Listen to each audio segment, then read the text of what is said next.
le poulet du grand-père. Tout le monde veut connaître la recette. Pour commencer, nous allons couper 2 cuisses de poulet. Je vais faire des incisions peu profondes sur la surface en veillant à ne pas aller trop loin. Crois-moi, le résultat de cette recette est incroyable. Maintenant, nous allons assaisonner avec du sel à volonté. J'ajouterai également du poivre noir à volonté. Puis, j'ajouterai du paprika à volonté. Avec la main, nous allons bien étaler les épices sur les cuisses de poulet, comme ceci. Ensuite, je vais les retourner et répéter le processus d'assaisonnement de l'autre côté. J'adore ce genre de recette. Simple à préparer, mais avec une touche spéciale qui surprend tous ceux qui y goûtent. Encore une fois, nous allons bien enrober le poulet avec les assaisonnements.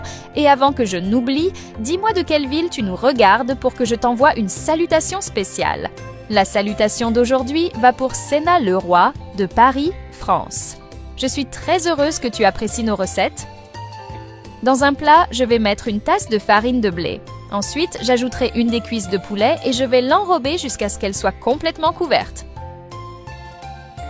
C'est à ce moment que tout commence à prendre vie.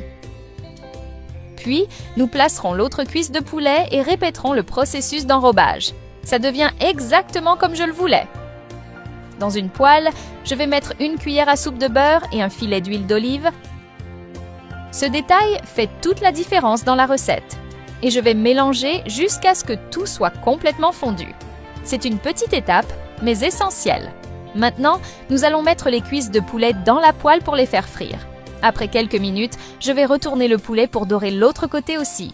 Dis-moi ce que tu penses de la recette jusqu'ici, j'aimerais beaucoup le savoir.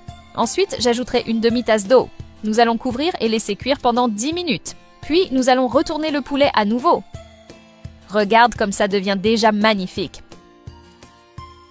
Ensuite, j'ajouterai 3 gousses d'ail écrasées, une cuillère à soupe de beurre, puis je vais remuer un peu pour le faire fondre.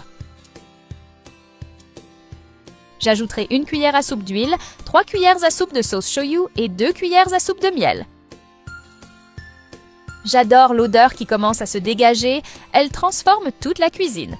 Nous allons bien répartir les ingrédients que nous venons d'ajouter sur la surface du poulet. Maintenant, je vais ajouter du persil à volonté par-dessus. À ce stade, nous allons retirer ce délicieux poulet de la poêle et le déposer sur une assiette. J'aime ce type de recette car elle tient exactement ses promesses. Pas besoin d'étapes compliquées ni d'ingrédients difficiles à trouver, et pourtant, le résultat attire immédiatement l'attention. L'odeur, la couleur et le goût sont incroyables. Je l'ai déjà préparé plusieurs fois et tout le monde, mes amis comme ma famille, l'adore.